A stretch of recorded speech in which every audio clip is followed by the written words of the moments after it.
Hey y'all, I'm Sunny Shell, and tonight Bree and I are going to be talking about creationism versus evolution with Aron Ra and Donald Prothero. So sit back, buckle up, and let's get to the sunny spot.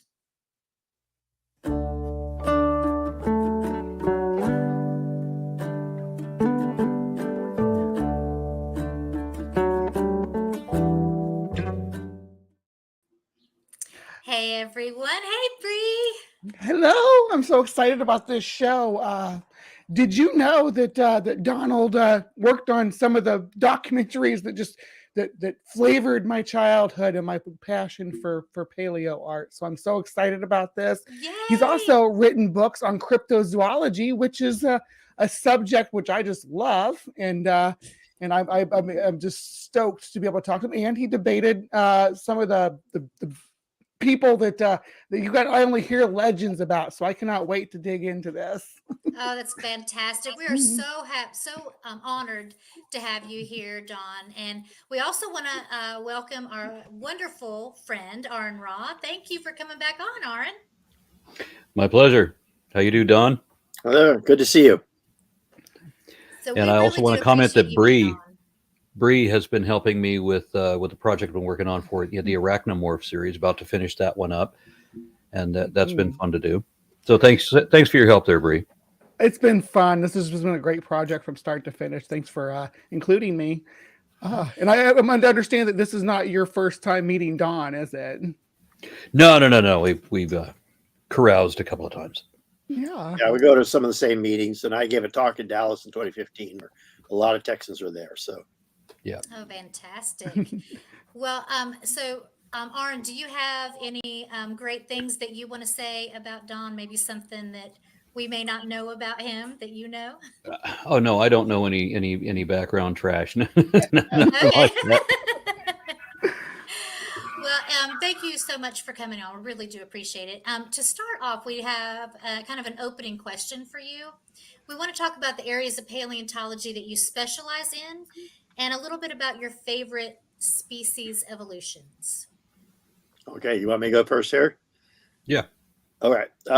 Well, I was one of those kids who got hooked on dinosaurs at age 4 and basically never grew up, except this was back in the 1950s and 1960s, and I was the only kid I ever knew in my entire education through high school that liked dinosaurs. That was how rare it was back then. Now, virtually every kid goes through a dinosaur phase about until puberty kicks in, and they change their interests. But I, of course, when I got to undergraduate, I had an advisor at UC Riverside, where I did all my undergraduate degrees, who was a mammal paleontologist.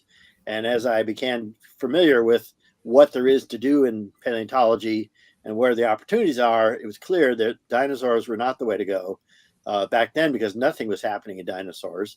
But now, because too much is happening in dinosaurs, they have too many people, there's too much crowding, there's too much everyone fighting over the same material. Whereas I work on fossil mammals now and have since I started graduate school. And I have groups I work on, I have pretty much to myself. I work out of the American Museum of Natural History in New York most of the time. In fact, I'm headed there in about a month. And I try to get there at least once a year, sometimes more. And they have 7 floors of storage of fossil mammals in New York. An entire floor of rhinos, an entire floor of North American camels, an entire floor of North American mastodons and mammoths, an entire floor of North American horses, plus 3 other floors of almost everything else. And most of that collection was built over the night from the 1920s till the 1960s, and then went into storage and basically wasn't available till the year I arrived in New York as a graduate student in 1976. And now there's tons and tons of unstudied material in that collection. And I'm one of the few people on the whole planet who takes time to study it. Just a couple of years ago, I published a whole monograph, a big volume on North American javelinas or peccaries, which are rare except in Arizona and Texas, but they're common in Central South America, and they were common in North America for 40 million years. And dozens of new species were in that collection that no one had ever formally described. And they're just sitting there 30, 40 years and more, just sitting in the cabinets, nicely put away and labeled, but nobody had ever taken the time to figure out what was what. And so I ended up doing that and publishing a whole book on it. And I started my first career was working on North American fossil rhinos. Rhinos lived in this continent for about 45 million years. And they had a whole floor of them. And the guy who was the scientific staff who put them away sort of trained me on what he'd figured out. And I did the rest. And I had the rhinos to myself for 25 years until I finally published a book-length thing about them. And then that's now sort of the standard reference anyone wants to work on. So that's the kind of stuff I enjoy doing most, because it's really cool stuff. There's lots of beautiful specimens that no one has ever worked on.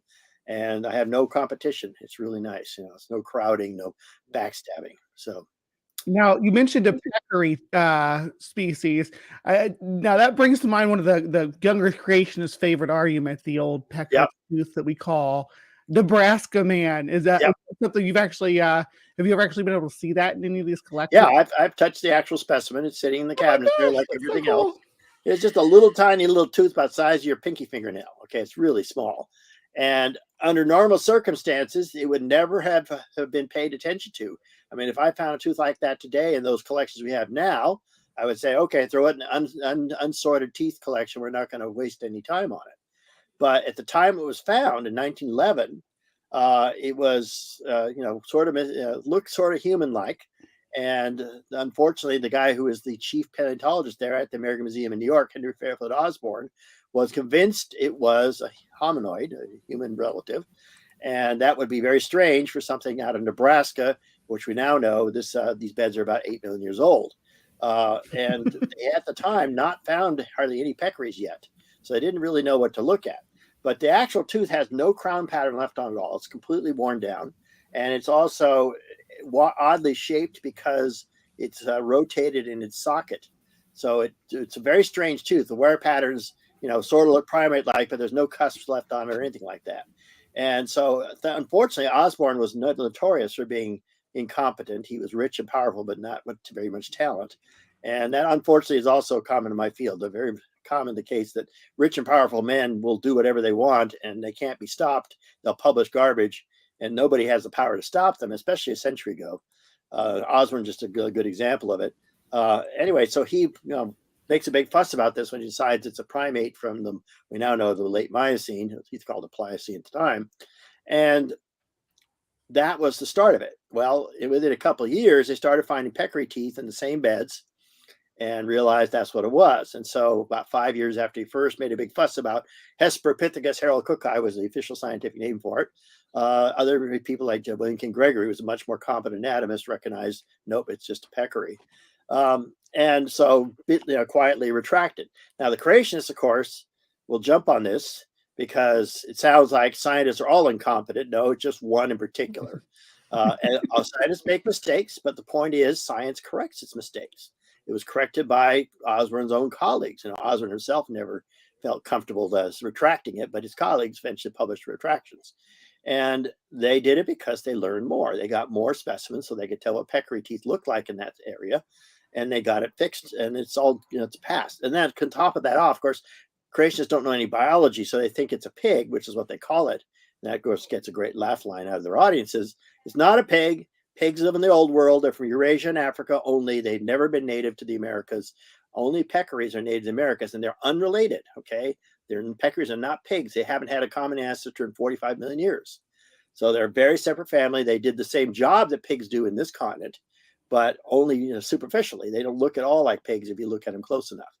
And you can tell them apart real easy. And then the other point of this, of course, is that the reason it was so easy to make this mistake was that human teeth and primate teeth in general look much like pig teeth because we're omnivores. We have usually all of our molars are sort of rectangular or square with 4 little cusps on them because they're designed to chop up everything, meat and vegetables and seeds and all the rest. And so we have an omnivorous diet. So we have what are called bunodont teeth is a technical term.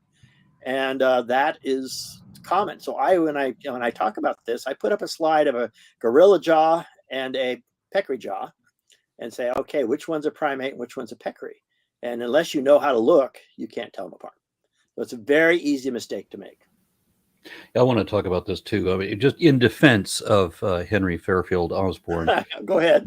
I mean, he was not fooled by the one and only hoax that was ever deliberately done Right. in evolution, but it was done against the British Museum. It was. Yeah. We don't know the suspects are. We don't know have confirmation, absolute confirmation, but we know of a trio of gentlemen that appeared to work together toward this, and the goal seems to have been, apart from money, to embarrass the British Museum. So they created They this. did pretty well. Well, they did this falsify. But the thing was, it wasn't evolutionists trying to create the hoax like we see creationists creating these hoaxes all the time, Yeah. right? With these falsified fossils, the man track that's stepping on the trilobite, and there's a whole bunch of Carl Baugh was responsible for a number of them himself. Alexitrax fakes, very common. Exactly. So creationists will make these frauds all the time, but of course, scientists don't. So the one that they can ever point to is the Piltdown Man, and that was a hoax that was done against science. And in fact, one of the motives for this was that one of the primary suspects was Arthur Conan Doyle, who was the author of Sherlock Holmes, and he literally believed in fairies. Yeah. And he was very angry. On life. Yep. He was very angry with the naturalists at the British Museum because they didn't believe in magic, and he was part of a supernatural society, so he was really upset about that. So that was part of the thing, was he wanted to embarrass them. As I said, he's one of the three primary suspects who all seem to be working together. But the thing is, we know for sure he was part of it because he was the one who brought the suspect down. And then there was the Hinson, who was also working in the British Museum, who was found to have this case that had all of the chemicals in it for doing the forgery, and he also was an associate of Dalton, who was the next door neighbor, Dawson, who was the next door neighbor of Arthur Conan Doyle. So So anyway, and Doyle was also involved in the digs and that sort of thing. But anyway, to get back to Henry Fairfield Osborn, the creationists argue that actually, I'm getting ahead of myself. He did not believe the Piltdown Man. When he was running the British Museum or the American Museum of Natural History, and he received the Piltdown fossils, he classed them as a mixture of human and ape bones. That's the way he displayed them in the museum. Okay, kudos to him. Yeah, and then so it's surprising. He wasn't a complete fool, but I mean, I get what you're saying when it comes to his own discovery. And I don't know what was it glory that was going through his head? Who knows? I'm not saying Osborn was completely incompetent. He was less competent than others. Let's put it that way. So he was well put.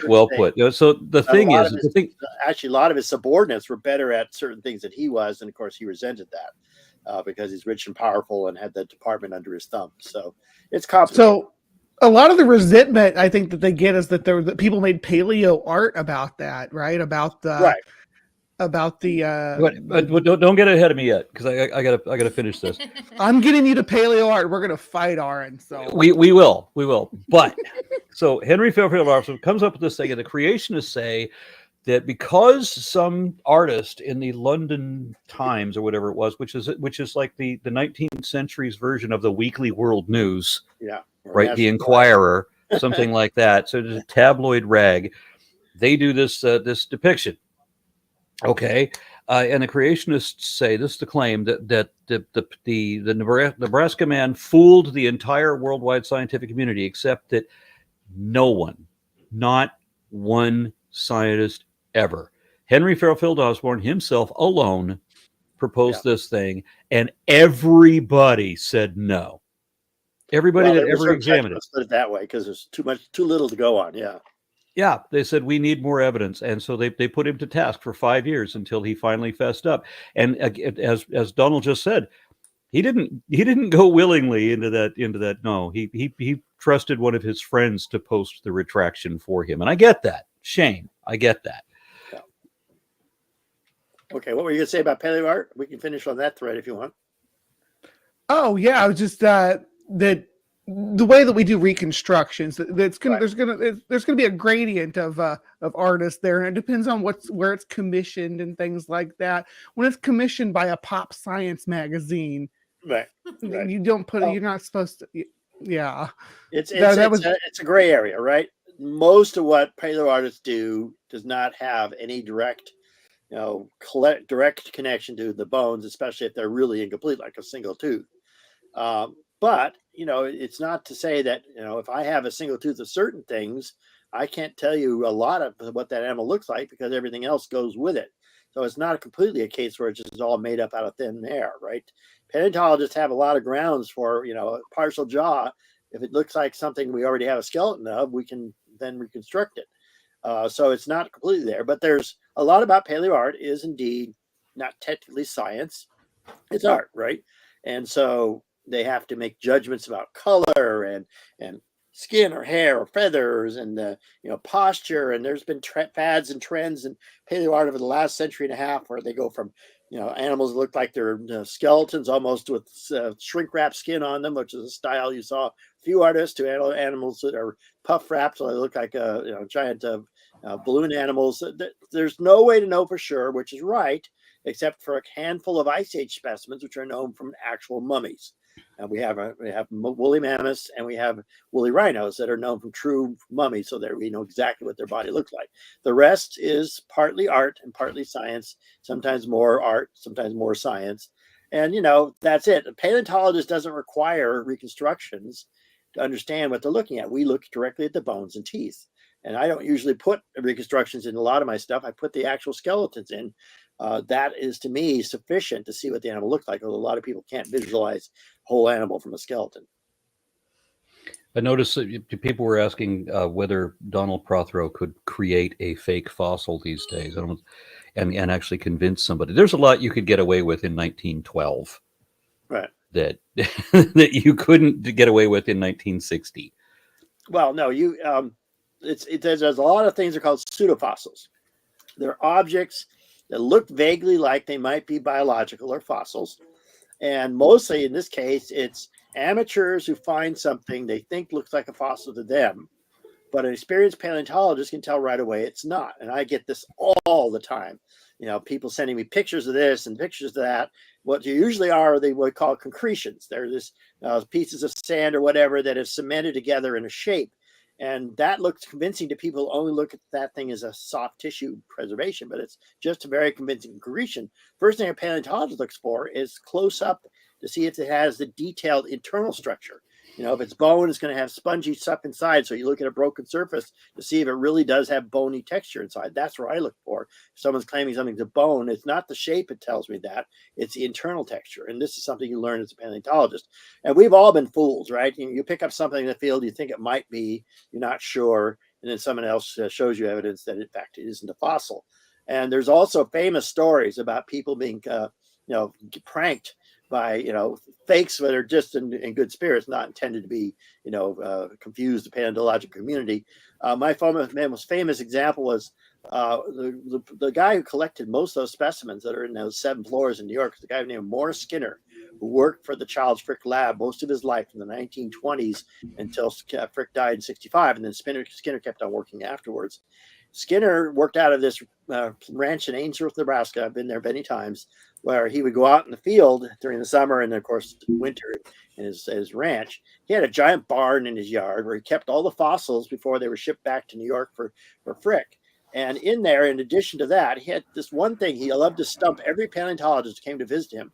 And the thing looked like it's like a ring with a hole in the middle, and it had these sort of wrinkle-like things radiating out from the hole. And if you touched it and pounded it, it felt as hard as rock. And you trying to figure out how you knew it was not a fossil. There's no organism that looks anything like that. But you were trying to figure out how this became a rock. It doesn't look like a concretion. It doesn't have the texture of it or anything like that. And after he has you fooled for a while and completely guessing wrong, then he tells you the answer. And what it was is it's a leftover scraped off of a big metal wire hauser, a big hauser that goes over a cable. And as this cable kept going back and forth, it scraped epoxy off and built this epoxy ring around the cable until the cable broke and the ring was found by Morris. So that's a great example of a fake, not fake, but a pseudo. You have to sort of know that would be the way to do it. Most paleontologists could never guess that. So. Well, there was a modern hoax with the Archaeoraptor that was very similar to some of those classic ones. That's right.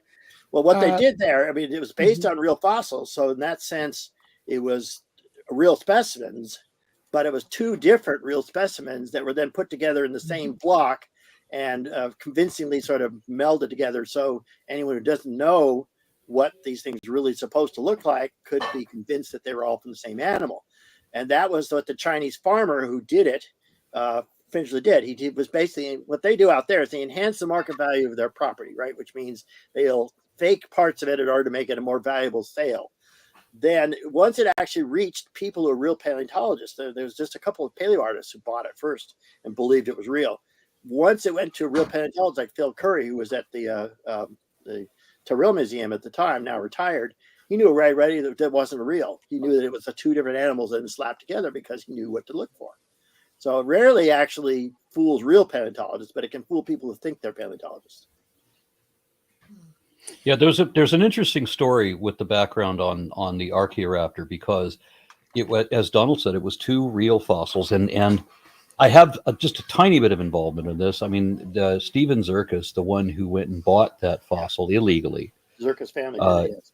Yeah, and I had spoken to the man. He was a paleo artist, and he was an extremely talented paleo artist. He was, and he did some really great work. And I remember calling them and speaking to him and his wife, and just praising what great artists they were, because it was inspirational. Their quality was so good. But he went out and he bought this fossil, and he put down, if I remember correctly, $80,000 on it's this. illegal to ship them out of the country anyway, too. So yeah, so he's doing everything wrong pretty much. And the fossil that he got, this is a really bizarre story, actually, because the fossil that he got was two different fossils. If one of them was a Cretaceous bird, not of any terrible significance, but then the other one, the tail that was put on this, was from an animal that was later recognized as Microraptor. Now, this is hugely significant. So Microraptor is the four-winged glider. Yeah. Now, Microraptor was misnamed because that animal was named 100 years before it was discovered. In 1915, William C. Beebe was an ornithologist who was working on Archaeopteryx, and he realized that Archaeopteryx had flight feathers on the hind legs. And that meant that Archaeopteryx must have been trying to use its legs as, a backup flight mechanism. And so he proposed that in between the prior saurian form and getting to Archaeopteryx, he wanted to put another transitional species between them. And he described this would be the four-winged glider, and he described that as Tetrapteryx.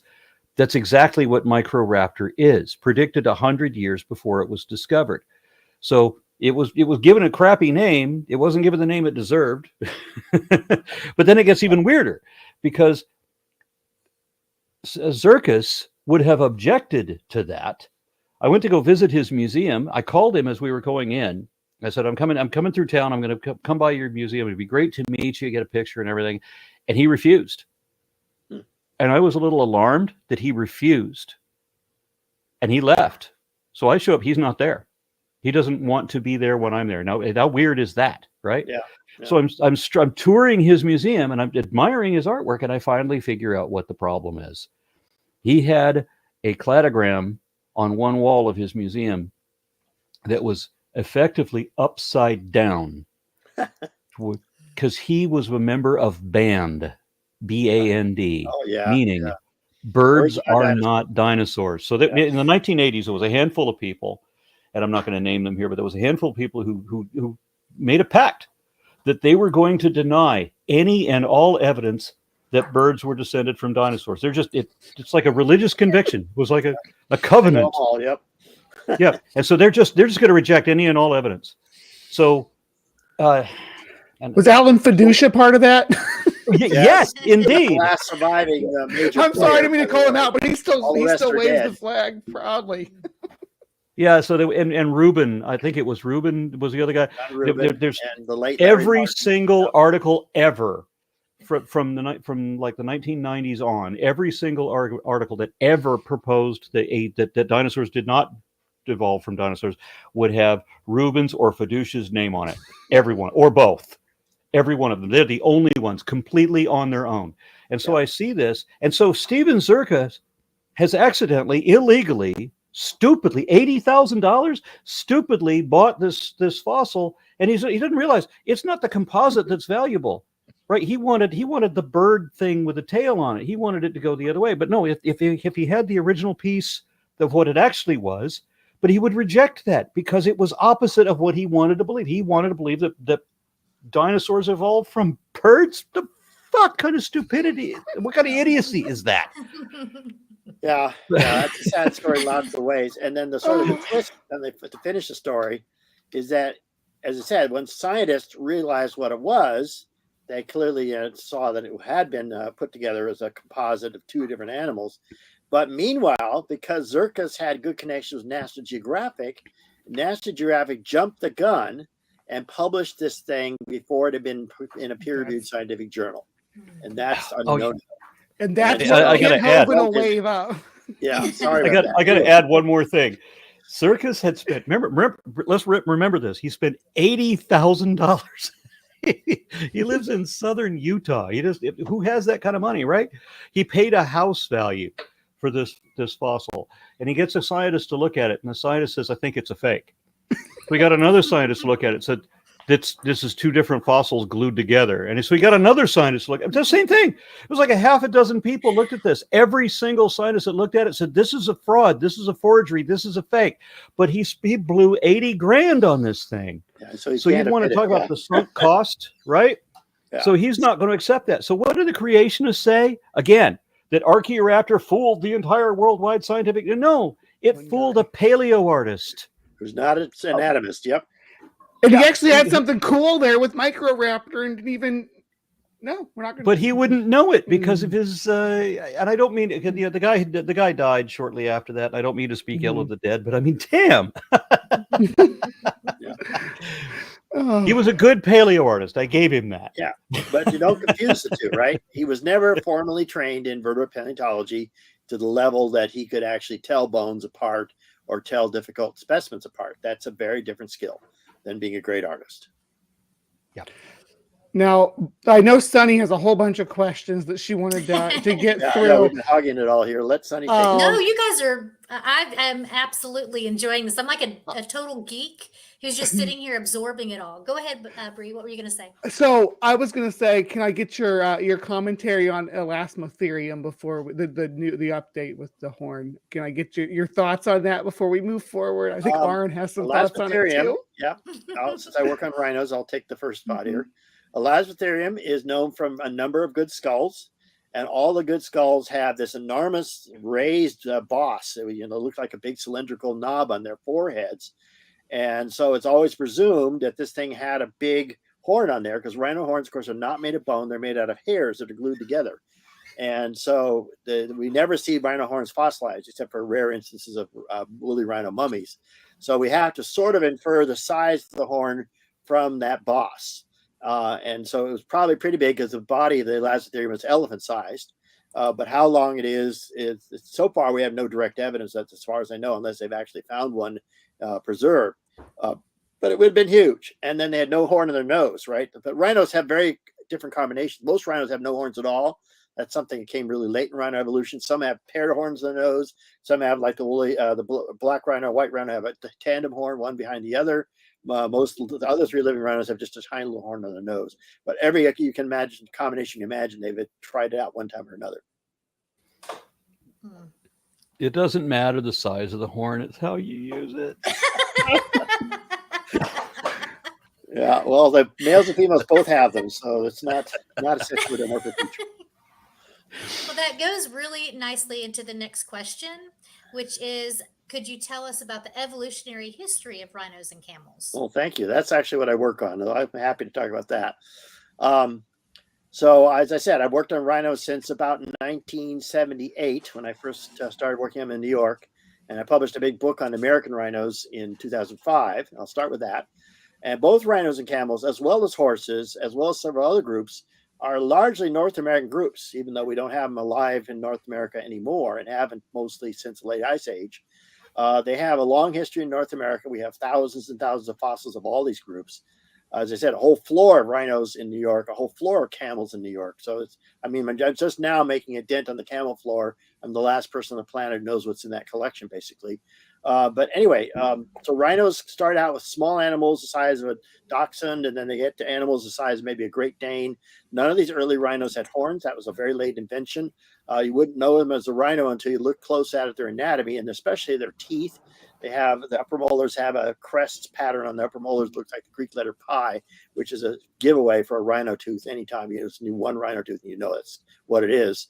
And then they evolved various combinations of different things. So the main lineage of rhinos did a whole bunch of things in North America, including paired horns 2 different ways and horns on the tip of their nose and so on.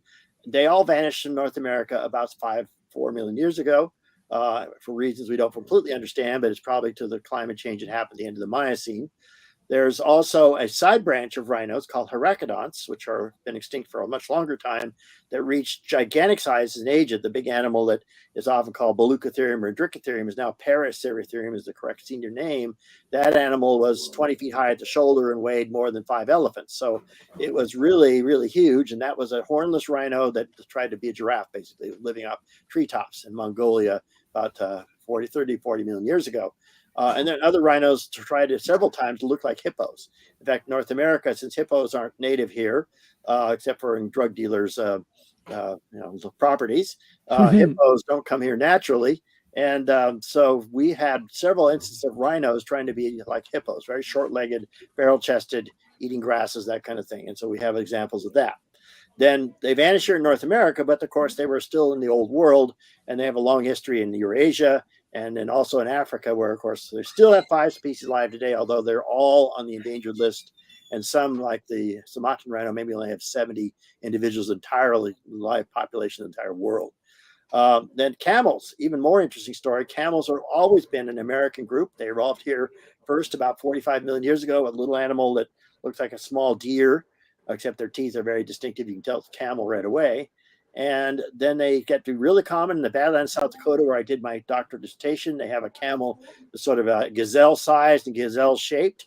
And then, because camels had North America themselves for all this time, they often performed the role of other animals. And I should mention, by the way, none of these camels have humps.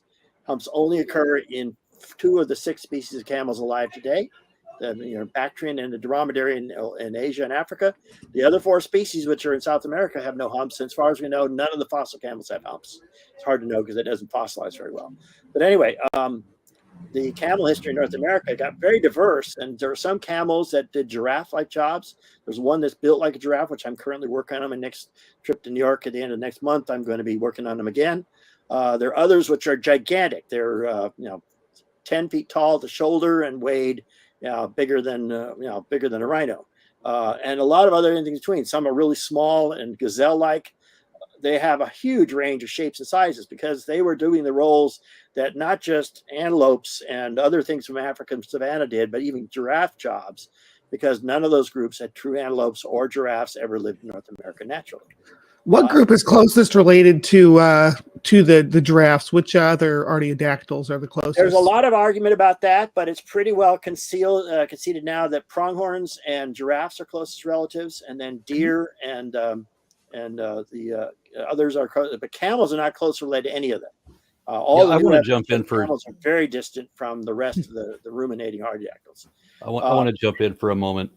I was at a dig in Wyoming in the Badlands. My wife and I spent our 13th wedding anniversary on a paleo expedition in the Badlands of Wyoming, and every morning we had pronghorns coming through the plate. And the tradition was to call them antelope, but they're not antelope. No, they're not. It's amusing to me to think that the fact that the pronghorn antelope is actually more closely related to a giraffe than anything else.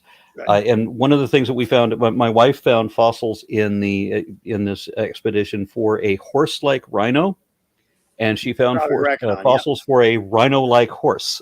Yeah, you can call it that. Because horses and rhinos are actually very closely related. So you go back far enough, they look a lot. Just really easy. Yeah, when I give a talk about this, it's in the last time I did a big evolutionary talk for Seth Andrews at 2015 there. The thing I remember that sort of illustrates this is when I was an undergraduate at UC Riverside, Mike Woodburn, our professor, gave us these unsorted trays of early Eocene, so 55 million years old, teeth and jaws of different mammals that were found in the Big Horn Basin of Wyoming, which had come up through the ALF collection to the Webb School. It's a long story. But anyway, we were given this as a class project, the final class project. And our job was to dig through all the literature and figure out how to identify everything on our tray, and gave us no other clues. And I ended up with a tray that had a bunch of jaws of the earliest horse, which used to be called the Eohippus or Heractherium, but it's now mostly Proto-Eohippus. It's got several names, actually. And also the earliest relative of rhinos and tapirs, which is a thing called Homogalax. And I first couldn't tell them apart. And then I gradually looked at the literature and looked at them closer, and I realized I could finally distinguish the subtle differences. That's how similar rhinos, horses, and the tapirs were at the beginning. They were so similar, both skulls and teeth, that nobody but an expert can tell them apart. But any kid can tell you a rhino is not a horse. Okay, that's how much they've changed, but how similar they were when they started. So Perseidactyls, which are rhinos, horses, and Perseidactyls, tapirs, yes. It sounds like you're saying they're basically a chrono species at their root. Is that right? That there's Well, no, they're different clades. They branch fairly early, and they probably branched from a group that was already in Asia before they arrived in North America at the beginning of the Eocene. But their earliest relatives in North America are not that yet far down the branch. So visually, when you look at their teeth, you look at their skulls, everything we have about them says, they're really similar, and it takes a really trained eye to tell them apart. Usually the teeth is the best place to tell that. And then, as I said, certainly by the end of the Middle Eocene, they're very different. Okay, rhinos have really started to take off. Tapirs are the dominant group at the time, and horses just have a major lineage going into that time. So. This kind of brings up our next question, which I know, Aron, you're going to want to also kind of get into this, because we're talking about creationism versus evolution. And so I hear this question a lot: how does biodiversity disprove creationism? And I would love to hear your thoughts on that. Do you want to go first, Aron, or you want to go first? Either one of us could take an hour, right? Yeah, I'll make a real short answer and then let Aron take off. The basic thing is that one of the strongest lines of evidence for evolution was something Darwin himself knew. In fact, Linnaeus knew this in 1758, is that life shows a branching, bushy history, a true tree of life. And this was apparent in Linnaeus's classification in 1758. And Darwin, of course, recognized in the 1830s that was only explicable if life had a common ancestor. So that's the basic idea. Biodiversity is this gigantic tree of life that we have very good evidence now how it's all constructed and who's related to whom. Most of that's now been figured out. And it's really, there's no other explanation for it, right? There are no created kinds. There's no simple way to separate a lot of groups. As I said, if you go back far enough, rhinos and horses and tapirs look identical. You would never make them into separate kinds if you were in the early Eocene, but now, of course, creationists will play and pretend they can be distinguished that way. All this is just, the more you know about this history, and especially the fossil history of this family tree of life, the more obvious it is there's no other explanation.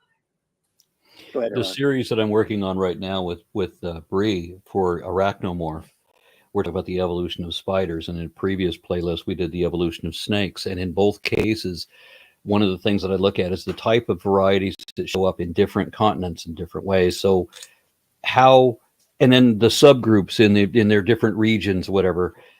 When you try to look at how these organisms manage to disperse across the world and then only appear in these certain areas, whereas the Noah's Ark story, of course, would imply an entirely different scenario where this isn't possible. When you look at the type of biodiversity in either group or in any group, try to look at how these have dispersed to produce these genera or these families, which only occur here, and the way that they do. There's amount of time involved that's necessary for this kind of progression, and you can't get there from a Noah's Ark perspective, from coming off of Noah's Ark, and then you get all of these different species of spiders that only occur in South America. Weren't they on the Ark? What the hell happened, right? Yeah, that was another Darwin's lines of evidence. Is biogeography. It started, of course, with his recognition of the finches and other animals of the Galapagos that he didn't think about at the time he was in the Galapagos, but recognized later how important that was. And that is really, again, a second line of biodiversity, if you will, namely that there is no way a Noah's Ark story explains what we now see. Why do kangaroos and other marsupials go to Australia and nowhere else? It's completely absurd, and it only makes sense if you're a Middle Easterner from 4000 BC and the only animals live in the Middle East, and there's not that many different kinds of them. That perspective is the only way in which you can imagine they all walked off Mount Ararat. I really liked your example when you were talking about the camels a few minutes ago. That really drives home this ecology aspect of Right. it, because what you were talking about is what they call niche partitioning, right? That's Right. where that there's roles in an environment that have to be filled in order for the environment to function. Right. And if there's nobody to fill that role, a species will come from a different role and step into there. Right. Like he was talking about the camel, that's more like an antelope or more like a giraffe because there's a high browser or a small herd animal in the group. So the fact that we have that and it's so diverse, like what Aron was saying, this group over here did fill the niche and this group over there filled that niche, that no matter what the environment is, the niches are there and the groups will just be subtly different or incredibly different, but they'll fill the same roles. It's fantastic. Right. That's something that's well demonstrated many times in the fossil record. Lots and lots of ecological convergence, which tells us that there's a debate among ecologists whether the concept of niche is a real thing. Does a niche exist without its occupant? They say it's like a Zen koan. Does someone hear if a tree in a forest falls and no one hears it? Did it happen? That kind of thing. No, It actually does seem to suggest that niches are real, at least to some level. And we have many examples of that. The most dramatic one I can think of off the top of my head is saber-toothed animals have evolved a minimum of 5 times. And they've evolved not just in cats, the saber-toothed cat that most people know, but also there's been a saber-toothed marsupial lived in South America when there were no true cats there yet, a thing called the Lacosmilus, which if you know how to tell it apart, it looks very different on the skull level. But if you saw a picture of it, you may not recognize it. It's not a cat. There is a group of things called nimravids or false cats that are not related to cats at all that have saber-tooth involved. There's a thing called Barburophilis that did it over and over and over again. And then a group of extinct predators called creodonts, which have a saber-toothed animal. So the job of being saber-toothed apparently exists out there, or has existed in the past, possibly no longer exists because we've wiped out most of the big animals they used to eat. But back in the end of the last ice age, there were plenty of big animals that saber-tooth probably preyed upon. Their niche existed, and when it's not filled, sooner or later somebody fills it, and it probably wouldn't happen. You could probably argue that niche disappeared when we wiped out most of the large mammals on the planet at the end of the last ice age. But before that niche existed many times when humans messed things up. But just within cats. Just within cats, you've had the saber-tooth kind of thing. Multiple genera of saber-toothed cats. Yeah. So there's Homotherium. So there's Thylacos, there's Thycleo. Lacosmilus is one that's a marsupial, and that's from South America. And then there's one and then there's one that filled the niche in Australia too. And I'm trying to remember the name of it. No true saber-tooth in Australia. There's some weird-looking predators like the Thylacoleo, which is a lion equivalent, but it's got very weird teeth. Look like the skull looks like a turtle. Saber-tooth incisors is what it has. Yeah, it's really weird. Saber-like teeth though. But I have my doubts about its mouth, which look like no predator you'll see anywhere else in the world. So yeah, I agree with Donald on that. I got a question, Don, on the nimravids. I'm a little confused because in things like Barburophilis, you can tell that obviously the way that the fangs are sheathed, for example, entirely different than Smilodon and others. But as my understanding was that the only difference between the nimravids and true cats was in the shape of the inner ear. That other words, they were virtually indistinguishable. When you say they're not related at all, I mean, they're so very close. Well, there's a lot of debate about that. That isn't resolved yet. What people used to do, of course, was classify carnivorous mammals based on teeth, which is what everyone's used to using. But carnivorous mammals have very strict dietary restrictions, and that often causes a lot of convergence, as we just talked about, saber-toothing appearing multiple times. And so when they started looking at nimravids closer, they recognized that they got to get away from the teeth because there's a good chance that's due to convergence. And that's where they focused on the bony parts, the middle ear. And if you look at the back of the skull of a bear, of a dog, of a cat, the details of the ear region are very different. We're not talking about the pinna, the outer ear. We're talking about the bony parts that support your hammer, anvil, and stirrup, and all that other part at the base of your skull. That's your bony part of your ear. And that is very, very full of anatomical characters. Cats have very distinctive features in their middle and inner ear that are never mistaken for any other group of animal, and these rabbits don't have cat-like ears. Then the question is, what are they related to? And there's been debate whether they're on the cat branch of the carnivora, or there's some who've argued they're on the dog branch of the carnivora. It's really not very clear because their ears are fairly primitive in a lot of ways. But either way, they're not cats, and that's the key thing we learned once we got away from the teeth in this group. The teeth fooled us for a long time. That surprises me too. They may not be feliforms. They may be caniforms. That's right. Some arguments have been made they're caniforms. So that would be a fascinating. The problem is they're mostly their ear region is fairly primitive, so they don't have a lot of specialized features that put them on either branch of the carnivora. One of the things I'd like to bring up about when we're doing paleontology and how you classify life forms, that way you get a hold of the genome and you might get a different story. Because while there can be debate over the lineage of pterosaurs, for example, for which we have no genetics to talk about, we don't even have any like closely related animals that we can use to get any kind of it. We don't have any intelligence on the actual formation. Morphology is all we've got to go on for things like pterosaurs. But other animals, for example, there was a handful of mammals that it was understood if these things eat ants and they have no teeth, they must have evolved from a common ancestor that had no teeth and ate ants, right? So we have aardvarks, and we have, of course, the anteater, and then we have the pangolin, right? And so these all must be common. But then when you get the genome back, the genome says, oh hell no, the only one that is actually the anteater. I think is the anteater. Anteater is the only one. This is Xenarthran, right? None of the others. Xenarthran. That's the word I was looking for. Xenarthran.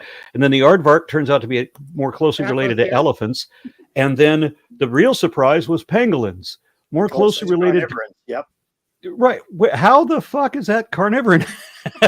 They're closely related to us, because anteating is basically a very specialized role that shows up over and over and over again. Not just these groups, but a lot of extinct groups do this as well. And one of the things it really does, of course, is that they end up either with no teeth or very primitive teeth, because teeth aren't necessary when you lick ants, and you don't have to grind them, right? They just go right up your tongue and you swallow them. And the consequence is there's a lot of convergence there, because that's a very popular niche. Ants and termites are a huge food resource. Every continent sooner or later gets something that eats them, specializes in them. And it really did. Most paleontologists were baffled. I mean, they recognized that these things probably weren't related because they were, all eating something similar diet, and there's not a lot of similarities besides that. But it really did surprise when the molecular stuff started coming out in the 90s and the 2000s that put them that far apart on the mammal family tree. You know what I like about this niche we're talking about is we have carnivore, two lineages of carnivores that are both moving towards that niche. You have your aardwolves, right? That are moving towards that anteater. Then you have your sloth bears, which also live that similar kind of lifestyle. The aardwolf is trying to be an anteater, but it isn't very good at it. It still has teeth too. So they have reduced teeth though. They both do, which is funny because an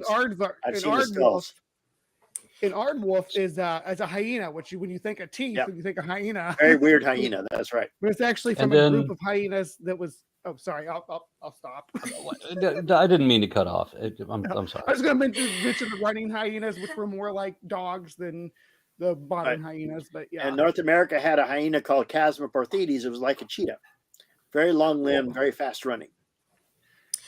Okay, so we have just over 10 minutes, and so I'm going to do a couple things from the live chat, and then I have some just silly questions to ask you guys really quickly. Mm-hmm. So the first one, I want to thank the Sinister Porpoise for his $2 or her $2 or their $2 super chat. DNA, greatest thing that isn't Python or C. Thank you so much. Next, we have from Susan Turpin. I want to know what everyone on the panel's favorite dinosaur is. Well, I grew up with Okay. iguanodon as my first favorite dinosaur because I was one of those kids who got started early on dinosaurs. And iguanodon was very famous. It was only the second dinosaur to be named and the first one whose actual locality we know. I've been there where they found the first iguanodon. So that's my favorite. Tetrapteryx. Okay. which is to say Microraptor under its Yeah, under its which would junior ever help synonym. Microraptor. That's right. Sonny, what's yours? I'm trying to remember the name of it. It was when I was listening to Aron Ra's the foundational the my mind just can't Systematic even. classification of life. Yeah, it was one of those that you were talking about that just drove you nuts with the young Earth creationist with a specific dinosaur. I will Creationist get loves to it, and T-Rex, I of will. course, but that's everybody's favorite. Yeah, yeah. No, I'll think of it and I'll come back to it. What about you? What about you, Bree? Well, probably corvids, just because they're like super smart. I just I don't know whether a crow or a magpie, but Well, that's right. definitely- Birds of dinosaurs. We can tell you add definitely, birds to the list here. yeah. 'Cause I don't Unless know you that talk any of the to Larry dinosaurs. Martin or Alan Fiducia or a few others. Yeah. Next, we Oh. have from Skeptic Haven. What the heck is a hyena? Is it dog kind, cat kind, or Well, what? it's not a kind of anything. Kind isn't a scientific term. But what it is, it's a feliform, which means it's in the branch with the cats, the felids, and also with the mongoose and the civet and the meerkat. Those are also feliformia. But the hyena is actually a member of a whole family, Hyenidae. There's two major species in Africa, of course, the spotted hyena and the brown hyena, plus the aardwolf we talked about earlier. And then, as I said, they have an extensive fossil record all across Eurasia. Oh, They yes. were often the biggest predator in the Miocene and Pliocene Eurasia. There were some of these giant cave hyenas that were bigger than a lion. And of course, had much more terrible bite because they could crush bones. And they were specialized in crushing mammoth bones. That's how big and how ferocious they were. And as I said, we always think of hyenas as never living outside the old world. But as I said, there was one North American migrant that got out of Eurasia called Chasmoprothides, which is a cheetah-like hyena. So yes, they have a lot of other roles besides what we're familiar with in Africa today. And they lived everywhere except South America. And the genome came back with a surprise on that one as well, that hyenas are basically glorified civets. Yeah, they're closer to civets than they are to cats. You're right. Yeah. So, And Crocutus, spotted hyenas actually were in Beringia. So like barely, that genus barely edged into North America, but apparently they kept us getting across there. And the I think is it the spotted hyena or the striped hyena? I can't remember. What one of those is proof that they cannot have been created by an intelligent designer, because what they have to go through for their sex is just horrific. The females have a pseudopenis made out of their vaginal lips and all the rest. And when they finally have to give birth, they have tremendous damage to their genital organs because the birth canal is so small. Oh, wow. Yeah, Yeah, then that's females not are cool. dominant in my hyenas. So they have a hierarchy where the dominant female runs the pack and the males are outsiders. To clarify, the way that I read it, I read something that said that they have to chew off the clitoris in order to give birth. That's possibly the case. We don't know if that happens all the time, but it's been seen. Yeah. Yeah, that's just that.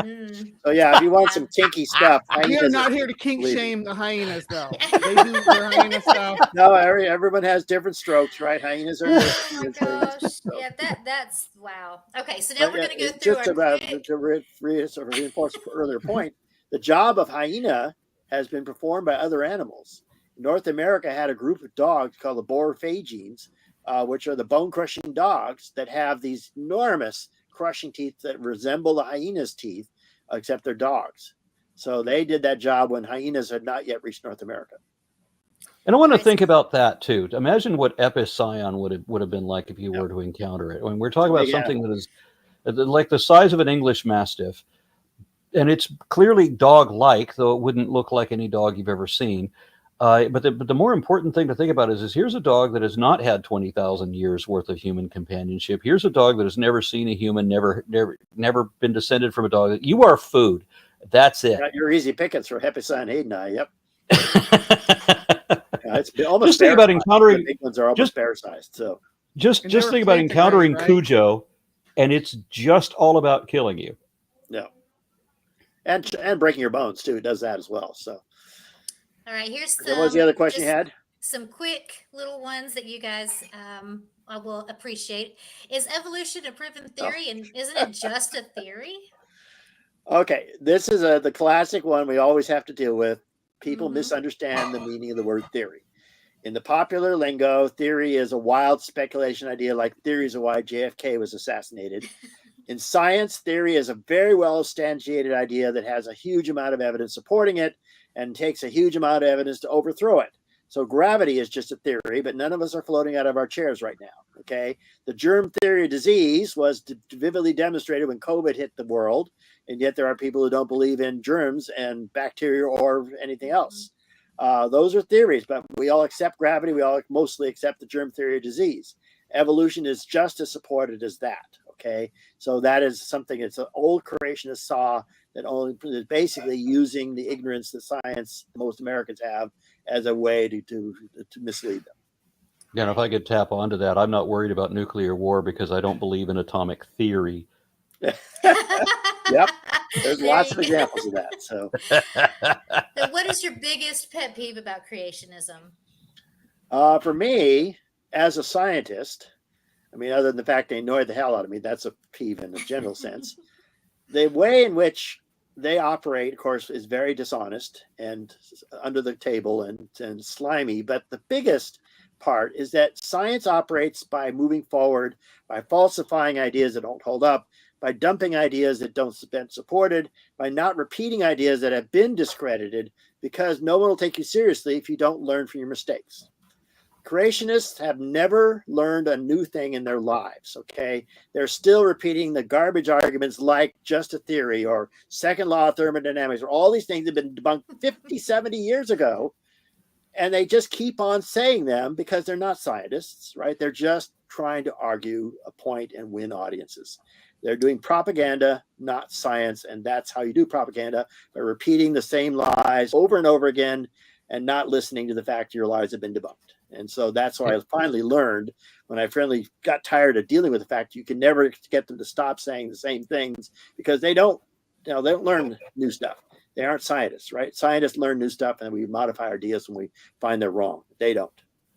And for Mark, me, what it's about just the you? fact that that creationism is lying. That's it. That's all. Yeah. I mean, it's possible to be a sincere believer in creationism. It's possible to grow up with everybody around you being creationists. Everybody believes that. And then you get into an argument with somebody like me, and then you're going to very quickly have to make a choice.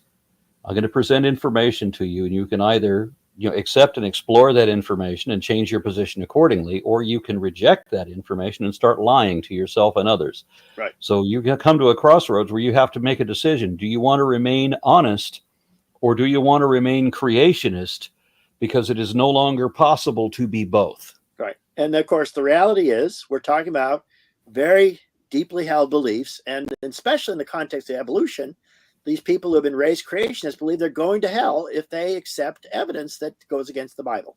So you're not going to win that by logic. You're not going to win that by evidence. I mean, if you're talking about damnation to hell, that's a lot more powerful motivation than seeking the truth. Yeah. Bree, do you have a pet peeve that you want to share? With about younger creationists. Mm-hmm. Uh, Or any type of creationism instead of yeah, just evolution. so there's this we find a bone in the ground and all you screw something died there, but we don't just examine a bone, we examine an entire ecosystem. The fossil record is not in classified into kinds. It's classified into formations, which are the remains of ecosystems. Yeah. Don, go lay it out what you were about to say, because I imagine it's going to sound more elegant to me. Yeah. When you find a bone in the dirt, and let's say it's fossilized bone, it doesn't just tell you that something died. It also tells you that it lived long enough to get to that level of maturity before it died. It also tells you what kind of, what kind of lifestyle it had, what derivative of animal it was. I mean, like somebody would. What type of Kent food Hovind was was showing. around? Kent Hovind was showing what I suspect is a deer's jaw, and I'm like, okay, well that's from an artiodactyl, right? And even if you can't identify what kind of deer it is, or if in fact it is a deer, you can tell that it is an artiodactyl. So we have these Get away right interalities. away. Yep. Yeah, once you learn how to identify them, that's one of the easiest things to do. So we just have about a half a minute left. So I'd like to kind of go around and see what your final thoughts are, and also what do you have coming up? What would you like our viewers to know is coming up for you? So we'll start with you, Don. Oh, okay. Well, I'm just constantly running a battle here between teaching giant teaching loads and trying to keep up with my publication schedule and my research load. But I just had a new book come out called The Evolution of Story of Evolution, 25 Discoveries, came out last year. So that's my latest book that's related to this topic. And there's, of course, my more recent edition of my original evolution book that's still out. And currently I'm finishing my semester. I got 3 weeks to go. And I'm going to do a lot of research in New York at the end of this month. And then I got to write another book. Actually, I have one more book that's already in production, and a new book that's on the way from there. So the next book is called The Story of Climate in 25 Discoveries. So that's where I'm headed next. Awesome. Aron, you? I'm supposed to complete another book by January, and we're talking about answering Genesis. Oh, good. Yeah, so I'm going to be talking about basically it's kind of the evolution of Genesis, where we get these tropes, these story elements, and that sort of thing. That's what I'm working on now.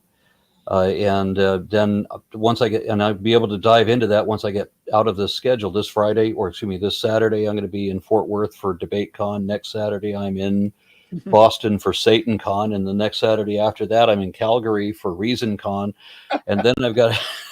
I hope they're paying you for all this travel.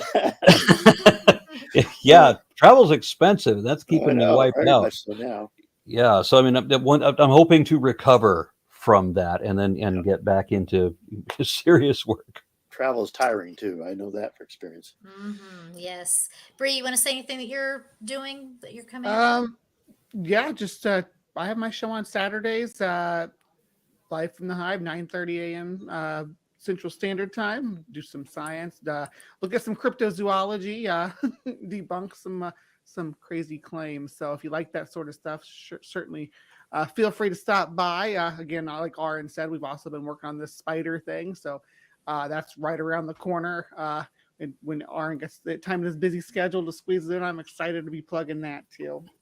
Fantastic. Well, for us here at Skeptic Haven, don't forget that we have other shows on. So just about every night, not quite every, but almost every night, you can find something. You can spend your Wednesday nights at the Secular Soapbox with Apostasy and Baphometal. Thursday nights, of course, are here with me, Sunny Shell, and Bree. We have Saturdays with the Global Atheist and Women Atheist Unload. We have lots of great hosts for that. And Sundays, we now have Let's Talk, our new call-in show. So think about that.